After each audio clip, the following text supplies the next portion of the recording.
se você trabalha com um público, né, específico, você conseguiu definir ali o seu nicho, tá?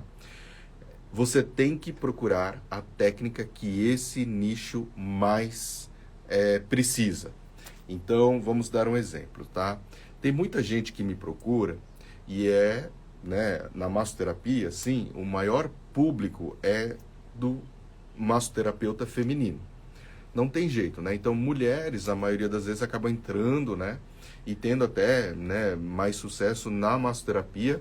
Por quê? Porque é um público mais familiarizado com esse ambiente. Tanto as mulheres sentem mais confiança e segurança em fazer massagem com outras mulheres, principalmente aqui no Brasil, por causa dessa questão do assédio, né, que é uma coisa séria.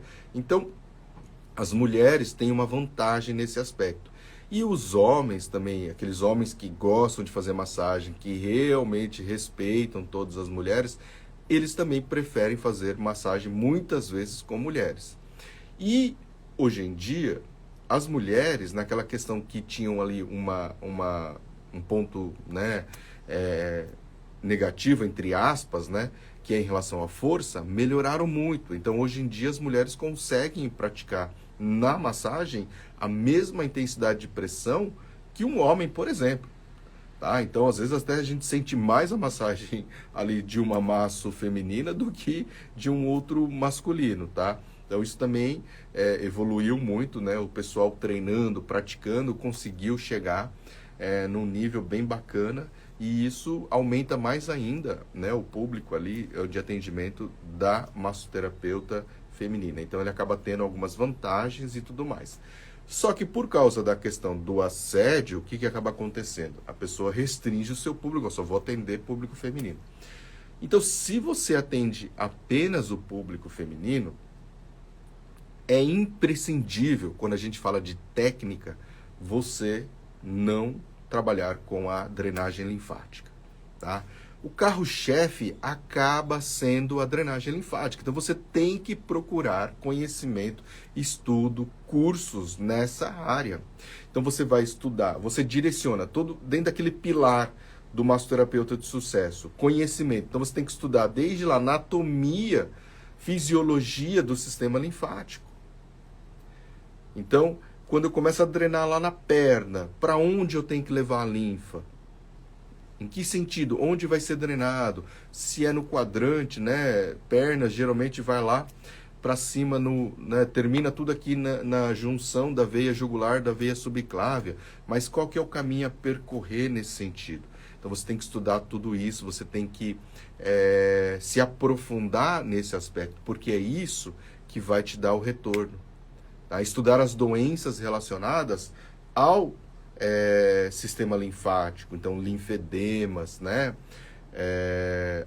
Os pós-operatórios, porque vai te dar um público muito frequente. Hoje em dia, quantas pessoas não fazem cirurgias plásticas? Quantas pessoas não precisam, né, de drenagem linfática pós-operatório praticamente imediato hoje em dia?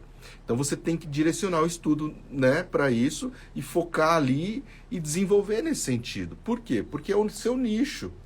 Então não adianta você chegar lá e começar a querer atender demais, né, todas as técnicas. Ah, eu vou fazer um curso porque ele é um curso ótimo e que é um curso que tem várias técnicas, eu vou aprender um monte de coisa.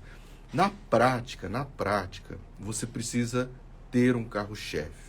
Então, na minha opinião, uma dica geral nesse aspecto seja bom, muito bom, seja referência em uma técnica, e aí, preferencialmente, de acordo com o nicho que você atende, tá? E seja ótimo, bom em outras inúmeras técnicas. Então você tem que ser perfeito, você tem que ser referência em uma ou duas técnicas, e as outras técnicas você tem que ser bom, você tem que saber o que tem que ser feito, você tem que saber as contraindicações, e é o suficiente. Você não precisa se aprofundar, se aprofunde naquilo que te gera renda. Então, por exemplo, que nem eu estou falando aqui do público feminino tal, que vai trabalhar com a drenagem linfática, que pode trabalhar com uma massagem relaxante terapêutica ou uma modeladora. Tanto faz. Então, uma dessas 3 técnicas precisa ser seu carro-chefe. Mas você pode, ao invés de escolher corporal, querer trabalhar com facial, também não tem problema nenhum. Então, seu público-alvo vai ser o facial, você vai ter que incluir o facial nisso. Agora, só para mudar um pouco o exemplo, então, por exemplo, que nem eu sou homem, eu acabei escolhendo como carro-chefe o shiatsu. Então, tudo que eu atendo hoje em dia, ou é shiatsu, ou é quiropraxia, ou é acupuntura. São as 3 técnicas que eu trabalho. Mas a acupuntura eu ainda estou em aperfeiçoamento. Então, meu carro-chefe, que eu tento ser referência aqui na minha cidade, é o shiatsu e a quiropraxia. São 2 áreas que eu atuo há muito tempo e que eu me aprofundo frequentemente. Frequentemente eu estou fazendo curso, estou estudando, estou me atualizando, estou buscando sempre mais e mais conhecimento. Então parece que, não, eu já fiz 8 cursos de shiatsu ao longo da minha carreira. 8 cursos, bons cursos, tá? Mas será que eu já aprendi tudo? Eu tenho certeza que não. Eu tenho certeza que se o ano que vem aparecer alguma outra técnica, alguma outra formação, algum outro professor, eu vou me interessar, eu vou pesquisar um pouquinho, lógico, aquilo que eu já ensinei para vocês, né? Você quer saber se o professor é bom, tem um curso, então vai lá, verifica o currículo dele, lá no currículo Lattes. Aqui no Brasil a gente tem o currículo, não é em todo lugar que tem no mundo, mas aqui no Brasil a gente tem o currículo Lattes. Você tem a opção de verificar, digita o nome dele na internet, ver o que ele já fez, onde ele aparece, né, o que ele faz. Então isso é muito bacana, porque aí você começa a criar ali uma credibilidade e você já começa a perceber se ele vai te acrescentar alguma coisa ou não. E eu pesquiso isso sempre, lógico, antes de estar fazendo os cursos, né? Vou procurando atrás, vou correndo atrás do professor, daquilo que ele vai poder realmente agregar ali algum conhecimento para mim.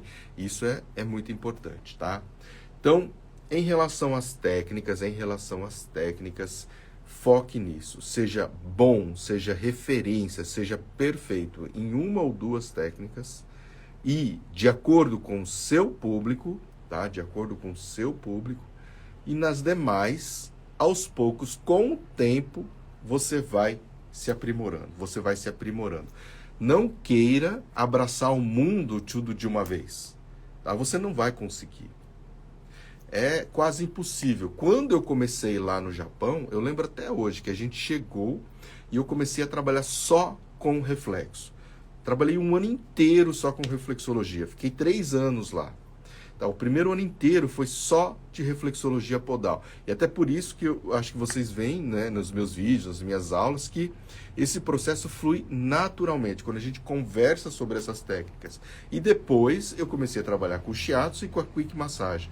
Então lá na minha base de aprendizado foram essas 3 técnicas só que eu aprendi. Só que também não foi tudo de uma vez, as 3 técnicas de uma vez. Foi tudo, né? Cada um no seu tempo. Então, primeiro lá, a reflexologia podal, onde eu me dediquei, pratiquei, aprendi. Quando estava consolidado aqui na minha mente, quando eu já tinha, né, aprendido muita coisa a respeito disso, já estava ali no piloto automático, foi quando a gente entrou com a Quick Massagem, e aí eu desenvolvi também todo esse trabalho, foi trabalhando, treinando, praticando. Quando estava consolidado, aí sim que a gente foi para a técnica do shiatsu, e aí depois eu acabei me apaixonando mais pelo shiatsu e segui então o caminho nesse sentido. Então, essa é a primeira dica. Se você trabalha com público feminino, corporal, drenagem, modeladora, massagem terapêutica, massagem clássica, relaxante, perfeito. Se você quer facial, tem também as técnicas de faciais. Se você trabalha com gestante, vai ter as técnicas específicas de gestante. Então, foque nisso, tá? Não queira abraçar o mundo e direcione aí os seus estudos. E não queira, né, adiantar, não fique achando que quanto mais técnicas você tem, maior a chance de você ter sucesso. Isso é um mito. Isso é um mito, né? Você tem que ser bom referência. Lógico, quanto mais você souber, tá? Quanto mais você aprender, melhor. Mas isso tem que ser, cada coisa tem que ser no seu tempo. Então não adianta, senão você não vai aprender nada. Você quiser aprender um monte, né? Eu mesmo lá, quando eu vendo o meu curso, Massoterapeuta do Sucesso, você vai ter 5 técnicas, tá? E você vai escolher ali aquela técnica que você mais curte e vai direto primeiro naquele aprendizado. Porque a partir do momento em que você se desenvolve nisso, praticar bastante isso, aí sim você vai seguir caminho e aprendendo as outras técnicas para que você consiga, tá, ter sucesso. Se você é um iniciante de tudo ali, quer massagem terapêutica, quer atender massagem relaxante, corporal, quais são as 2 técnicas que são principais? Que nem eu já falei várias vezes para vocês. Para mim, na minha opinião, o shiatsu e a massagem clássica. Esses 2 cursos também são fundamentais para que você tenha, né, possibilidades, uma abrangência maior de público, para que você consiga, né, poder atender o máximo de público possível, você dê conta disso. Então isso também é uma outra opção para você estar escolhendo, e aí você vai estudar ao máximo todas essas 2 técnicas, tá? Esgotar, e só quando ela estiver no piloto automático, quando você já tiver, né, realmente assim, craque nisso, craque ainda não, mas quando você já estiver bem, atendendo tranquilo, com confiança, aí é que você vai passar a estudar outras técnicas também para ir agregando mais valor ainda ao seu atendimento, ao seu serviço, tá?